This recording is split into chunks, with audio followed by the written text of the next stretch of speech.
माता शशिकला को समझाना, शशिकला का अपने निशब्द रहने का शेष भाग। सुदर्शन ने बोला, होनी तो होकर रहती है, इस विषय में संदेह नहीं करना चाहिए। हे कल्याणी, जगजननी के आदेश से मैं आज स्वयंवर में जा रहा हूँ। हे वराने, तुम क्षेत्राणी हो, अतः इस विषय में चिंता मत करो। भगवती की सदा अपने ऊपर कृपा रहने के कारण मैं किसी से भी भयभीत नहीं होता। व्यास जी बोले, ऐसा कहकर रथ पर आरूढ़ होकर स्वयंवर में जाने के लिए उदत पुत्र सुदर्शन को देखकर मनोरमा ने इन आशीर्वादों से उसका अनुमोदन किया। भगवती अंबिका आगे से, पार्वती पीछे से, पार्वती दोनों पार्श्व भाग में तथा शिवा सर्वत्र तुम्हारी रक्षा करे। विषम मार्ग में वराही किसी भी प्रकार की दुर्गम स्थानों में दुर्गा और भयानक संग्राम में परमेश्वरी काली का तुम्हारी रक्षा करे। उस मंडप में देवी मातंगी, स्वयंवर में भगवती सौम्या तथा भवबंधन से मुक्त करने वाली भवानी राजाओं के बीच में तुम्हारी रक्षा करे। इस प्रकार पर्वतीय दुर्गम स्थानों में गिरिजा चौराहों पर देवी चामुंडा तथा वनों में सनातनी कामगा देवी तुम्हारी रक्षा करे। हे रघुदह, विवाद में भगवती भीष्मी तुम्हारी रक्षा करे। हे सौम्य, शत्रु के साथ युद्ध में भैरवी तुम्हारी रक्षा करे। जगत को धारण करने वाली सैजन स्वरूपिणी महामाया भुवनेश्वरी सभी स्थानों पर सर्वदा तुम्हारी रक्षा करे। व्यास जी बोले, ऐसा कहकर भय से व्याकुल तथा कांपती हुई उसकी माता मनोरमा ने उससे कहा, मैं भी तुम्हारे साथ अवश्य चलूंगी। हे पुत्र, मैं तुम्हारे बिना आधे क्षण भी यहाँ नहीं रह सकती। अतः तुम्हारी जहाँ जाने की इच्छा है वही मुझे भी अपने साथ ले चलो। तब ऐसा कहकर अपनी दासी को साथ लेकर माता मनोरमा चल पड़ी।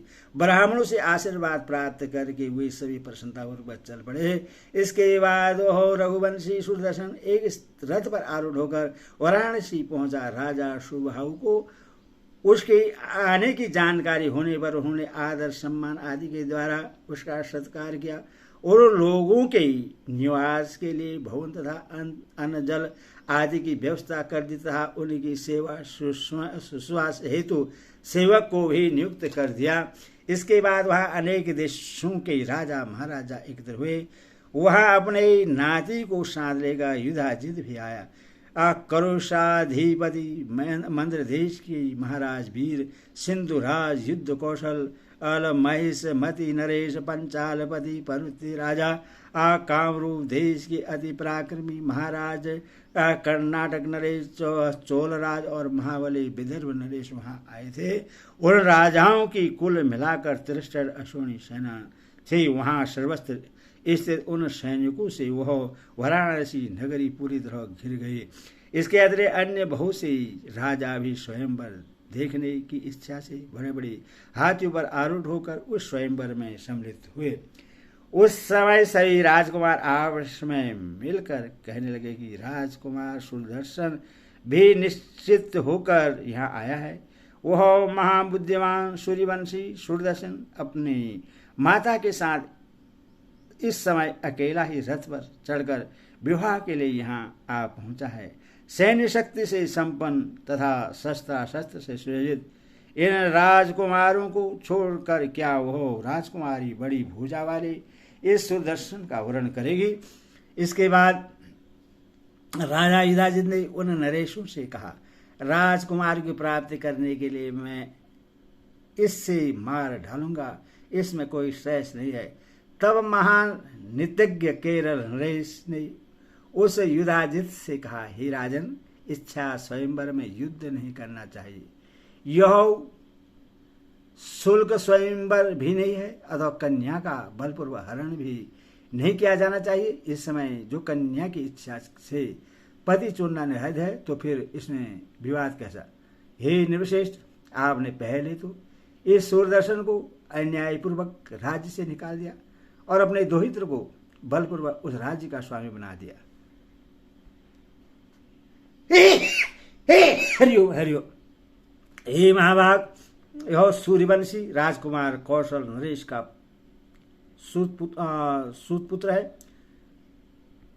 इस निरपराध राजकुमार का वध आप क्यों करेंगे? हे नरोत्तम, आपको अन्याय का फल अवश्य ही मिलेगा। हे आयुष्मान, इस संसार पर शासन करने वाला कोई और ही जगतपति परमेश्वर है। धर्म की जय होती है, अधर्म की नहीं। सत्य की जय होती है, असत्य की नहीं। अतः हे राजन, आप अन्याय न कीजिए और इस प्रकार पापमय विचार का सर्वदा परित्याग कर दीजिए। आपका दोहित यहाँ आया ही है, वह भी अत्यंत रूपवान और राज्य तथा लक्ष्मी संपन्न है, तब भला कन्या उसका वर्ण क्यों नहीं करेगी। ऐसे एक से बढ़कर एक बलवान राजकुमार आए हैं। इस स्वयंवर में कन्या शशिकला किसी भी राजकुमार को अपनी इच्छा से चुन लेगी। हे राजागण, अब आप ही लोग बतलाइए कि इस प्रकार के विवाह में विवाद ही क्या।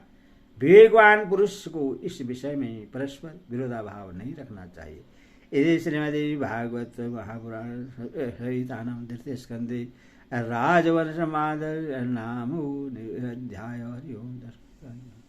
माता की जय।